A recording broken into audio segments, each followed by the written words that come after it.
7 cosas que ocurrieron después de la muerte de Jesús. Hubo un terremoto. Hubo una respuesta de la creación tras la muerte de Jesús. Leemos que la tierra tembló y las rocas se partieron. La naturaleza misma fue sacudida por la muerte del Hijo de Dios. Mateo afirma primero que la tierra tembló y las rocas se partieron. Este lenguaje implica que se trata de una reacción terrestre significativa a los eventos divinos en la cruz. Los sepulcros se abrieron. Mateo registra luego un incidente que no se encuentra en ninguno de los otros evangelios. Los sepulcros se abrieron y muchos cuerpos de los santos, el pueblo de Dios que había dormido en la muerte, resucitaron. Después de su resurrección, salieron de los sepulcros, entraron en la ciudad santa de Jerusalén y se aparecieron a muchos. Mateo 27, 52-53. Los terremotos pueden dañar sepulcros, ya que estaban tallados en piedra. La resurrección de los cuerpos solo puede atribuirse a la acción directa de Dios, lo cual implica que Él está detrás del terremoto. Dadas las características geológicas de Palestina, que se encuentra sobre una falla sísmica significativa, un terremoto no sería un evento inusual. Pero combinado con el hecho de que las rocas llevaron a la apertura de los sepulcros, es otro testimonio significativo de la crucifixión de Jesús. Otro terremoto pronto dará testimonio de un evento divino aún más importante, la resurrección de Jesús. El relato único de Mateo enfatiza la victoria sobre la muerte que el sacrificio de Jesús en la cruz logra. Los que fueron resucitados son descritos literalmente como aquellos que habían dormido, un modismo común del Nuevo Testamento para alguien que ha muerto pero cuyo destino eterno está asegurado. Como el testimonio inicial, la resurrección sobrenatural de estos cuerpos de santos y su aparición en Jerusalén es un testimonio impactante de la obra de Jesús en la cruz y posteriormente de su resurrección. El término santos probablemente se refiere a figuras piadosas del Antiguo Testamento, héroes y mártires de la historia de Israel, escogidos para testimoniar milagrosamente estos eventos. Su aparición a la gente en Jerusalén es un testimonio de la eficacia de la obra de Jesús en la cruz. Esto anticipa la enseñanza de Pablo sobre Jesús como las primicias de los muertos, 1 Corintios 15, 20-23. Pero ahora Cristo ha resucitado de entre los muertos, primicias de los que durmieron. Porque así como por un hombre vino la muerte, también por un hombre viene la resurrección de los muertos. Porque así como en Adán todos mueren, también en Cristo todos serán vivificados, pero cada uno en su debido orden. Cristo, las primicias, luego los que son de Cristo en su venida. La resurrección de estos santos es un preludio de la resurrección que todos los creyentes pueden esperar por medio de la muerte de Jesús. Un nuevo día ha llegado, el día en que la muerte fue derrotada por la muerte, y la resurrección a la vida eterna se volvió posible. Pero nota, no fue hasta después de la resurrección de Jesús que los ocupantes de estos sepulcros resucitaron y entraron en Jerusalén, donde se aparecieron a muchos. La Biblia no dice si estos santos resucitados murieron nuevamente o si fueron al cielo con el Señor Jesús. La muerte del Hijo de Dios sacudió la naturaleza misma. El popular predicador Charles Spurgeon dijo que los corazones de los hombres no respondieron a los gritos agonizantes del Redentor moribundo, pero las rocas sí respondieron. Las rocas se partieron. Él no murió por las rocas. Sin embargo, las rocas fueron más sensibles que los corazones de los hombres por quienes derramó su sangre. Es mejor entender que Mateo quería que viéramos que el terremoto ocurrió el día en que Jesús fue crucificado, y luego el día en que fue revelado como resucitado. El poder de la nueva vida fue tan fuerte que trajo de vuelta a algunos de los buenos que habían muerto. Este es uno de los pasajes más extraños del Evangelio de Mateo. Mateo no nos da mucha información y no aprendemos sobre este suceso en ninguna otra fuente. El velo del templo se rasgó en dos. Mateo 27, 50-51. Y Jesús clamó otra vez con fuerte voz y entregó su espíritu voluntariamente, despidiéndolo y rindiéndolo en sumisión al plan de su Padre. En ese momento, El velo del lugar santísimo del templo se rasgó en dos, de arriba a abajo. La tierra tembló y las rocas se partieron. La cortina que cubría el templo fue rasgada en dos. El velo era lo único que diferenciaba el área sagrada del lugar santísimo en el templo. Era una ilustración muy clara de la separación entre Dios y el hombre. Hechos 6:7 dice que en los días de la iglesia primitiva, muchos sacerdotes obedecieron la fe. Quizás este velo rasgado les demostró la grandeza de la obra de Jesús, y por eso llegó a ser de conocimiento común. Hebreos 9:1-9 nos dice que en el templo, un velo separaba el lugar santísimo, el lugar terrenal de la presencia de Dios, del resto del templo, donde habitan los hombres. El libro de Éxodo enseña que este grueso velo estaba hecho de material azul, púrpura, escarlata y lino torcido. Ahora, Cristo es nuestro sumo sacerdote superior, y como creyentes en su obra consumada, participamos en su sacerdocio. Ahora podemos entrar al lugar santísimo a través de él. Hebreos 10:19-20 dice, «Tenemos confianza para entrar al lugar santísimo por la sangre de Jesús, por un camino nuevo y vivo que Él nos abrió a través del velo, esto es, su cuerpo». Al observar esta escena, vemos una imagen del cuerpo de Jesús siendo rasgado por nosotros, al igual que Él rasgó el velo para nosotros participar. El libro de Hebreos proporciona una gloriosa y detallada explicación del profundo significado asociado con el rasgado del velo. El velo, que siempre colgaba en el templo, servía como un recordatorio constante de que el pecado hace que los humanos sean indignos de estar en la presencia de Dios.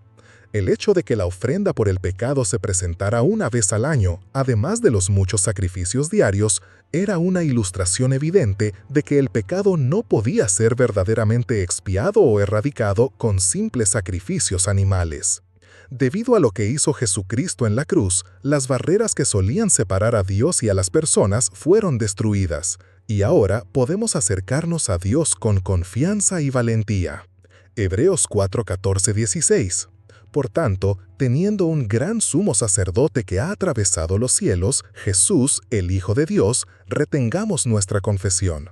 Porque no tenemos un sumo sacerdote que no pueda compadecerse de nuestras debilidades, sino uno que fue tentado en todo como nosotros, pero sin pecado.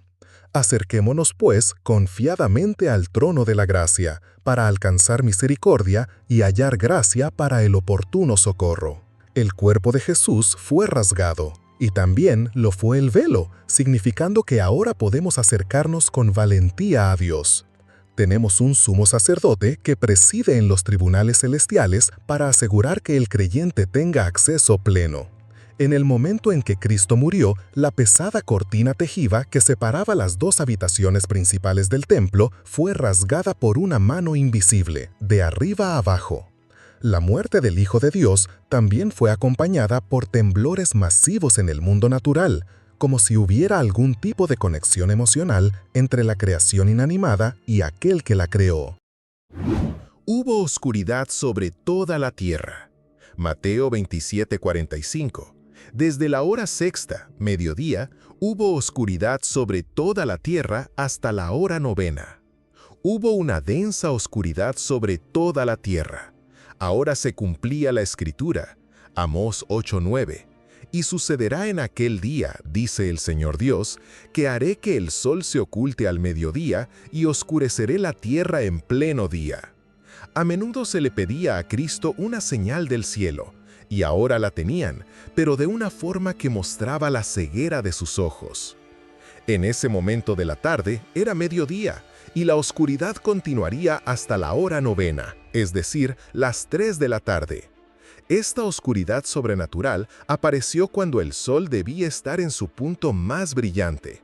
Como la luna estaba llena, no pudo haber sido causada por un eclipse, ya que no puede interponerse entre la tierra y el sol cuando está llena. La intervención rápida de Dios no solo provocó esta oscuridad. El conocimiento astronómico era rudimentario en esa época.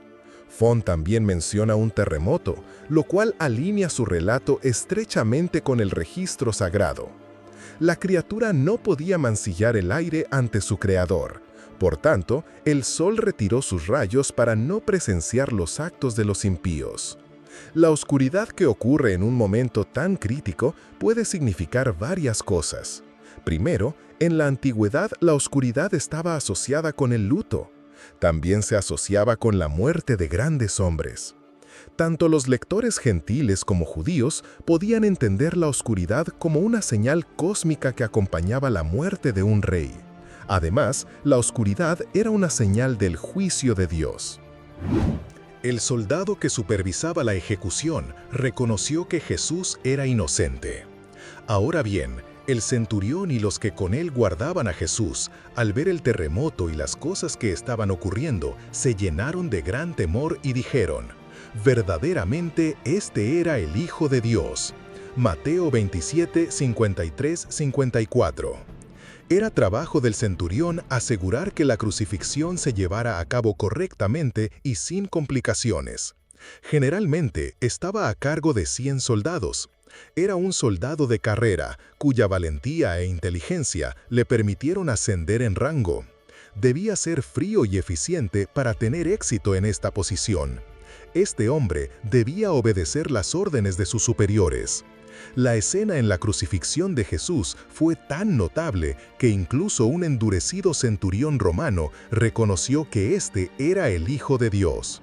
Este reconocimiento significaba que Jesús era inocente del crimen por el cual estaba en la cruz.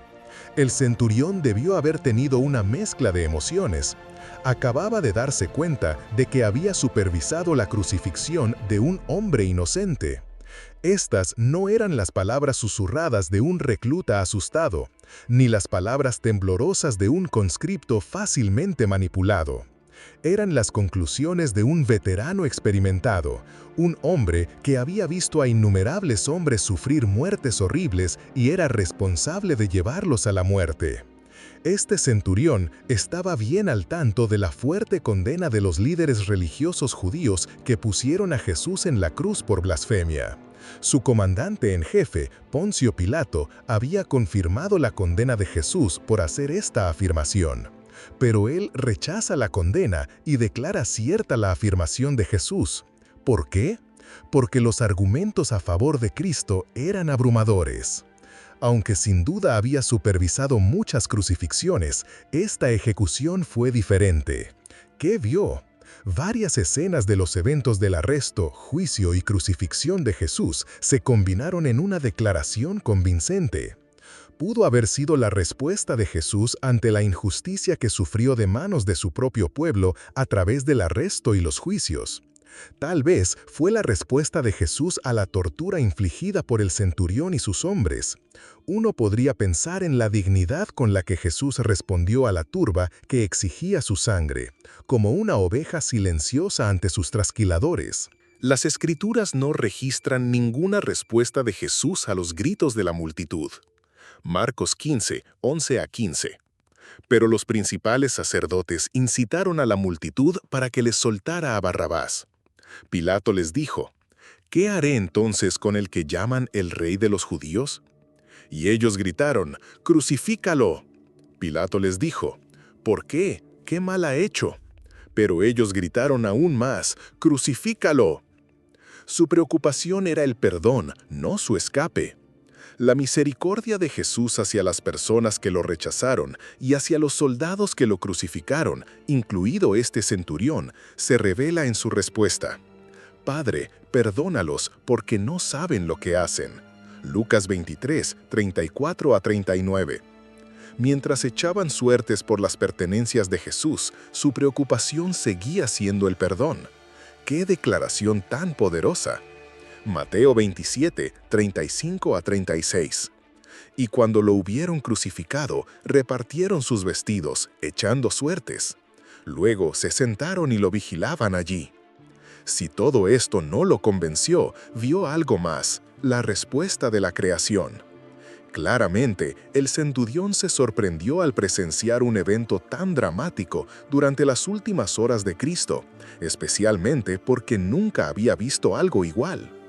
Tuvo un impacto casi inconmensurable en él. El centurión vio, escuchó y sintió todos los eventos de la crucifixión y muerte de Cristo. Como resultado, él y sus tropas quedaron profundamente aterrados. Incluso si el centurión y su grupo de soldados habían aprendido a lidiar con el miedo, ahora experimentaban un terror puro. Es esta poderosa cruz y el amor demostrado allí lo que conmueve los corazones, incluso el corazón endurecido y cansado de batalla de un soldado profesional. Un antiguo dicho dice: el suelo está nivelado al pie de la cruz. Así fue en el primer siglo y así sigue siendo hoy. A los pies de la cruz, todos, ricos y pobres, encuentran un terreno común para arrodillarse y abrazar al Cristo que murió por ellos. Verdaderamente, este es el Hijo de Dios, escuchamos y creemos. El viaje no debe terminar ahí. Debemos tener pasión por conocerlo más profundamente. Que ese mismo deseo arda en nuestros corazones para conocer de verdad al que nos amó y se entregó por nosotros. Uno no puede evitar preguntarse cómo afectó este encuentro con Jesús la vida de los soldados. ¿Se convirtieron en cristianos? El comentario bíblico Pulpit reporta la tradición de que el nombre del centurión era Longino y que se convirtió en un devoto seguidor de Jesús, predicó el Evangelio y murió como mártir. Esto es solo una tradición, no sabemos si ocurrió. Pero sí sabemos que la verdad tiene una forma de aferrarse al corazón de una persona. La cruz de Jesús tiene el poder de transformar al individuo. El centurión comenzó el día como un oficial romano supervisando una crucifixión, pero terminó reconociendo que Jesús era el Hijo de Dios. Jesús ya tomó la iniciativa en la salvación. Cristo murió por ti. Ahora es tu turno.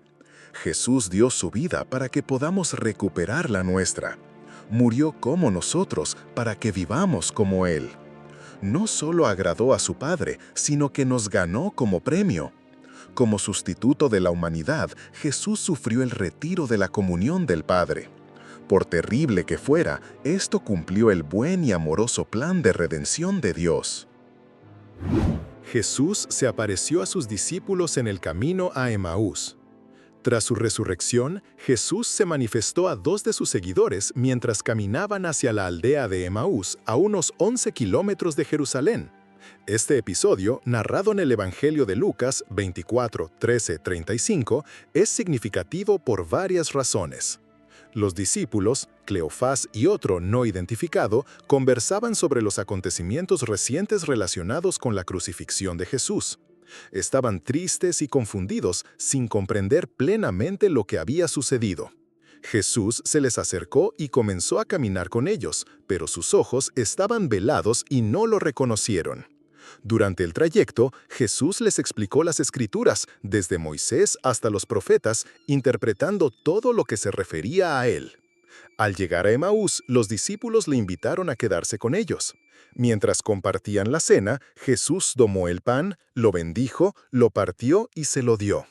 En ese momento, sus ojos fueron abiertos y lo reconocieron, pero él desapareció de su vista. Este encuentro resalta la importancia de las Escrituras y la Eucaristía en la vida cristiana. La experiencia transformó a los discípulos, quienes regresaron inmediatamente a Jerusalén para compartir la noticia de que Jesús había resucitado y se les había aparecido. Jesús ascendió al cielo.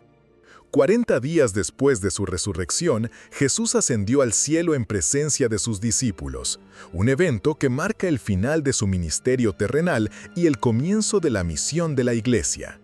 Este acontecimiento se relata en los Evangelios de Marcos 16-19 y Lucas 24-50-53, así como en los Hechos de los Apóstoles 1-9-11. Antes de ascender, Jesús instruyó a sus discípulos a permanecer en Jerusalén hasta que recibieran el poder del Espíritu Santo. Les encomendó la tarea de ser sus testigos, en Jerusalén, en toda Judea, en Samaria y hasta los confines de la tierra. Hechos 1:8. Mientras los bendecía, fue elevado, y una nube lo ocultó de su vista. 2 hombres vestidos de blanco se les aparecieron y les dijeron que Jesús volvería de la misma manera en que lo habían visto irse al cielo.